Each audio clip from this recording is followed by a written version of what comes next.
Bienvenue sur Europe 1 et bonjour Manuel Bonjour. Bompard. Une conférence de presse dans une réalité alternative. C'est ainsi que vous avez résumé ou plutôt dénoncé l'intervention hier de la Première ministre Elisabeth Borne. Mais dites-nous ce matin, qu'aurait-elle dû dire ou annoncer pour être dans le vrai selon vous ? D'abord répondre au sujet, aux préoccupations qui occupent les Françaises et les Français ces derniers mois, et notamment sur deux sujets majeurs, la question des retraites. J'ai bien compris que Madame Borne veut faire passer tout le pays à autre chose, mais je crois qu'elle est la seule à vouloir passer à autre chose, avec peut-être le président de la République. Elle n'a rien dit sur ce sujet, le mot retraite lui-même n'a pas été prononcé. Et puis les questions liées aux difficultés de pouvoir d'achat, d'inflation, où on a eu le droit à une annonce d'un bilan des mesures mises en place par le gouvernement, c'est-à-dire rien d'ici quelques mois. Rien. Vous n'avez rien trouvé dans cette feuille de route. Pas de souffle, pas de nerfs, pas de moment de saillance, rien de rien. Bah non, strictement rien, et je crois que je suis pas le seul d'ailleurs à avoir eu ce sentiment et cette impression. Écoutez, on est confronté par exemple à une explosion des prix de l'alimentaire de plus de 15%. Donc je pense que tout le monde le vit au quotidien. Vous allez au supermarché pour faire vos courses et vous avez votre facture qui a augmenté dans des proportions considérables. Que fait le gouvernement sur ce sujet ? À l'instant, Elisabeth Borne dit ce matin souhaiter des baisses concrètes et tangibles des prix en demandant aux industriels et à la grande distribution de rouvrir des négociations. Mais voilà, Madame Borne, comme Monsieur le maire, depuis un an, il supplie, s'il vous plaît, les grands acteurs de l'énergie, de l'agroalimentaire, de faire des efforts. Mais les acteurs de l'agroalimentaire ne font rien et ils ne prennent aucune mesure contraignante. Je vous donne un exemple. L'explosion des prix de l'alimentation est due au dernier semestre de l'année 2022 à 50% due à l'augmentation des marges de l'industrie agroalimentaire. Qu'est-ce qu'on aurait pu faire ? On aurait pu prendre des mesures qui sont des mesures coercitives, c'est-à-dire un blocage des prix sur les produits de première nécessité. C'est possible de le faire. D'ailleurs, il y a 15 jours à l'Assemblée nationale, on a voté une disposition pour élargir un dispositif qui existe à La Réunion, c'est-à-dire d'encadrer les prix alimentaires sur un panier de produits qui sont identifiés, d'encadrer ces prix. On l'avait voté pour l'élargir à l'échelle nationale et la minorité présidentielle finalement est revenue sur ce vote. Vous êtes en train de nous dire, Manuel Bompard, ce matin, que l'exécutif, que la Première ministre ne veut pas agir sur un sujet aussi concret pour les Français. Je pense qu'en tout cas, ils ne veulent pas affronter la vraie question qui est la question du partage de la richesse, c'est-à-dire de savoir si dans cette situation, il y a des grands acteurs qui en profitent. Et oui, c'est le cas. Et donc, il faut des mesures contraignantes pour les faire participer, pour encadrer les prix, pour taxer les super profits. Et à chaque fois que nous faisons des propositions de cette nature, le gouvernement, malheureusement, ne les reprend pas. Et puis le deuxième grand volet pour apporter des réponses sur ce sujet, c'est la question des salaires, des rémunérations.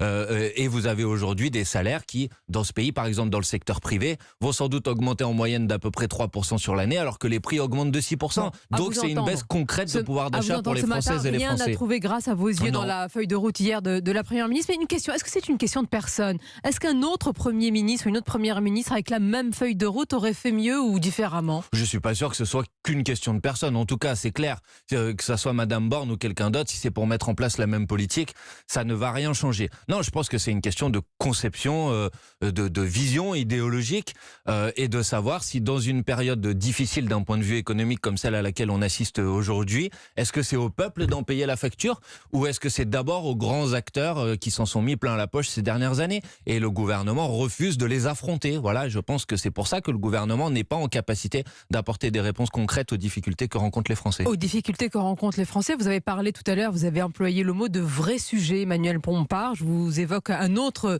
vrai sujet, l'immigration. Le gouvernement a renoncé à une nouvelle loi dans l'immédiat, faute de majorité. Sur le fond, que pensez-vous d'un renoncement alors que les Français sont en demande de fermeté ou d'autorité, de reprise en main sur ce sujet ? Vous ne contestez pas cette vérité ?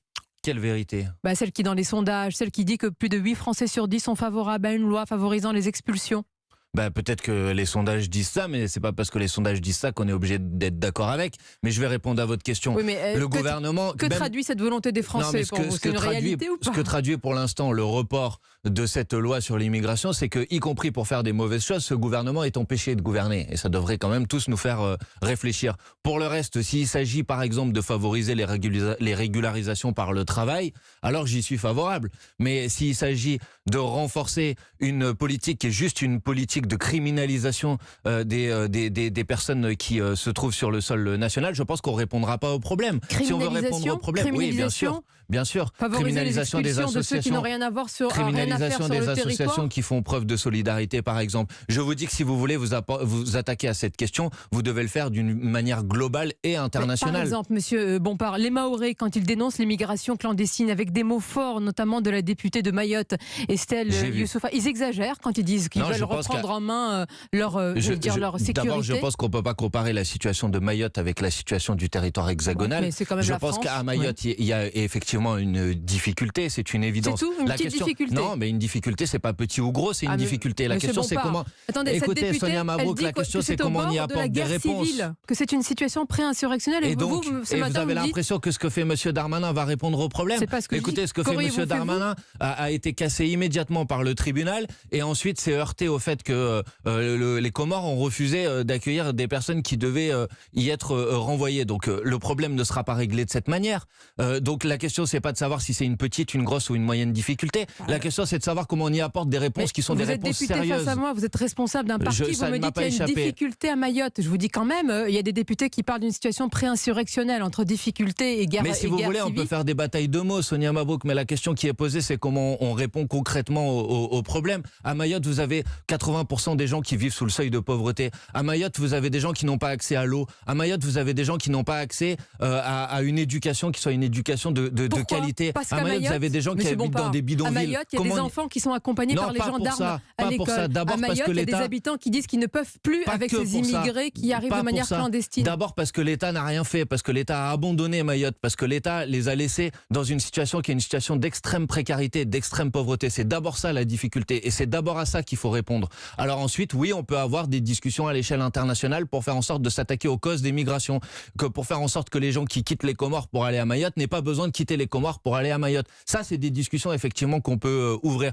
mais pas en faisant une grosse opération de communication comme le fait Monsieur Darmanin, qui à la fin se heurte à la réalité et aux difficultés concrètes. Donc vous n'allez pas me prendre en défaut sur ce sujet, ça sert à rien. Je suis conscient de la difficulté. Je vous dis juste que les réponses qui sont apportées aujourd'hui sont des réponses qui sont juste de la communication et que ça n'apportera aucune réponse concrète. Le ministre de l'Intérieur répondra et sera à cette place demain ici, invité d'Europe 1, Manuel Bompard. Alors désormais, les ministres d'ailleurs, ou pour le président de la République, à chaque déplacement, et en particulier du chef de l'État, les casserolades se font entendre. Est-ce que vous continuez à encourager cette forme de contexte? Oui, bien sûr. Sans mesure. Oui, il faut les casseroles, il faut la casserolade, il faut se faire entendre ainsi. Je pense d'abord qu'il faut participer à la manifestation qui va avoir lieu le 1er mai. J'espère que ça va être une mobilisation historiquement puissante parce que contrairement à ce que souhaite le gouvernement, les Français ne sont pas déterminés à passer à autre chose et ils sont déterminés à obtenir la non-application ou le retrait de ce texte de loi sur les retraites. Et donc la mobilisation, elle doit se poursuivre.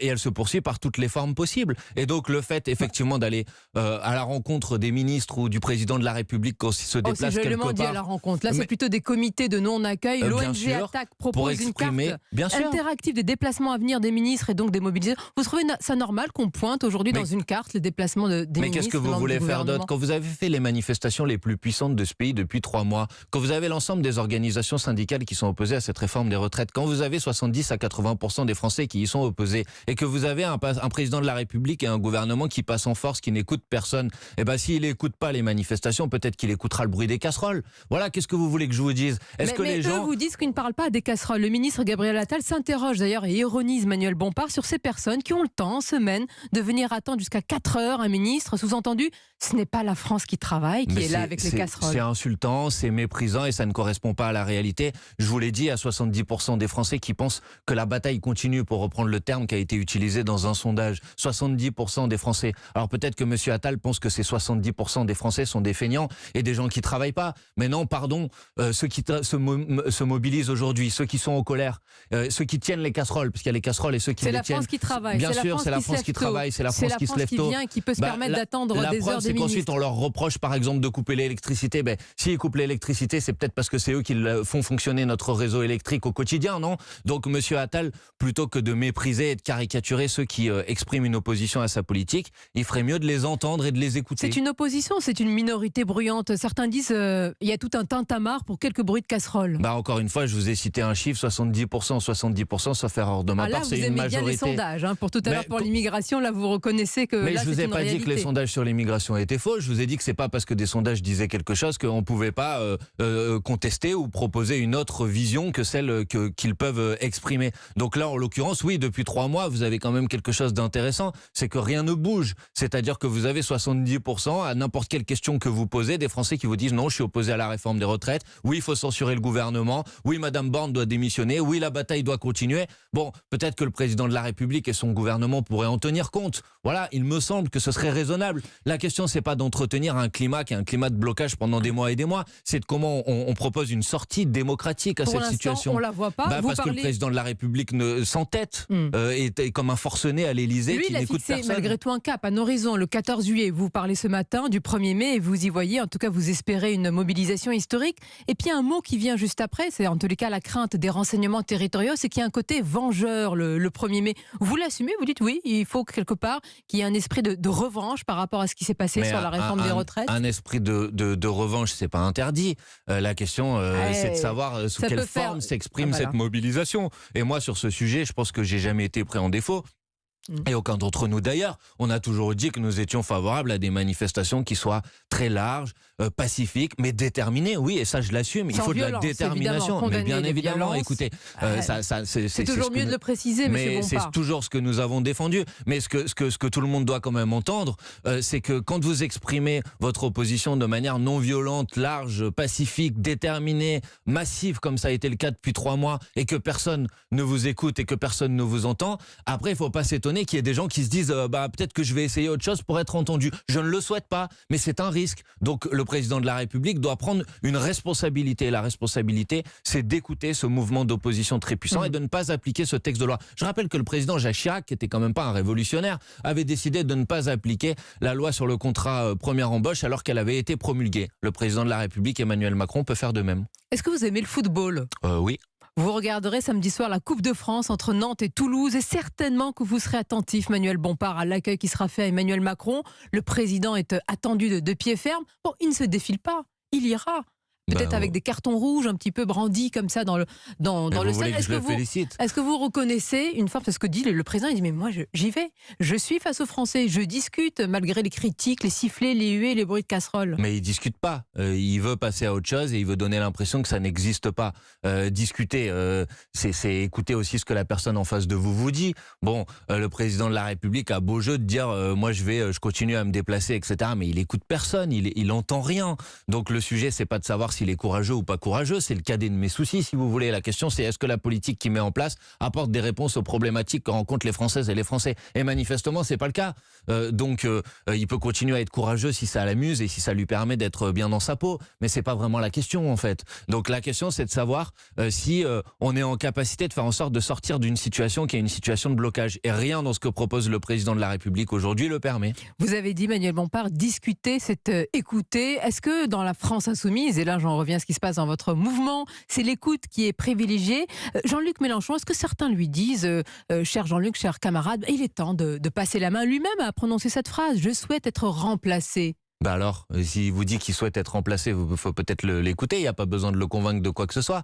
Mais Jean-Luc Mélenchon, il est là, c'est une figure qui est une figure intellectuelle, morale, une autorité morale au sein de la France insoumise, et ça, personne ne le conteste. Ensuite, il dit lui-même que oui, il souhaite être remplacé, mais ensuite, il faut recréer et réunir les conditions pour qu'il puisse effectivement être remplacé. Vous avez quand même quelques têtes qui émergent. Oui, c'est une bonne chose et c'est très bien pour tout le monde. Le député de la France insoumise, François Ruffin, il s'impose dans le débat et dans l'opinion. Il a les qualités d'un chef. D'un chef, je sais pas. Je sais même pas si lui-même a l'intention de vouloir être un chef. Vous ne savez pas s'il a les qualités d'un chef. Mais encore une fois, je vous dis, je sais pas s'il a l'intention d'être un chef. Ça, c'est lui qui doit répondre à cette... Moi, je vous dis, est-ce qu'il a les qualités d'un chef? Mais je sais pas ce que c'est les qualités d'un chef. Écoutez, Sonia Mabrouk, vous les avez peut-être. Vous êtes coordinateur de la France insoumise. Mais ça, c'est lui qui... Vous lui poserez la question et peut-être qu'il répondra la même chose que moi. Mais attendez, je ne vais pas esquiver votre question. Soyons très clairs. Jean-Luc Mélenchon a dit lui-même, il veut être remplacé. Le fait qu'on ait plusieurs personnes qui puissent à terme incarner notre famille politique à l'élection présidentielle, c'est une chose positive. À sa chance alors. Bah oui, il y a toujours quand même un ou une personne. C'est une bonne nouvelle. C'est une bonne nouvelle pour tout le monde. Jean-Luc Mélenchon, il a aussi dit faites mieux. On va essayer de faire mieux tous ensemble. Que lui? Que nous tous. Et on est parti, Jean-Luc Mélenchon, et la première fois qu'il a été candidat, on a fait 11%. Ensuite, on a fait 19%. Ensuite, on nous a dit, Jean-Luc Mélenchon, il est fini, c'est plus possible. La fois d'après, il a fait 22%. La fois d'après, il faut gagner. Merci Manuel Bompard d'avoir été notre invité ce matin. Restez avec nous. Bonne journée à nos auditeurs.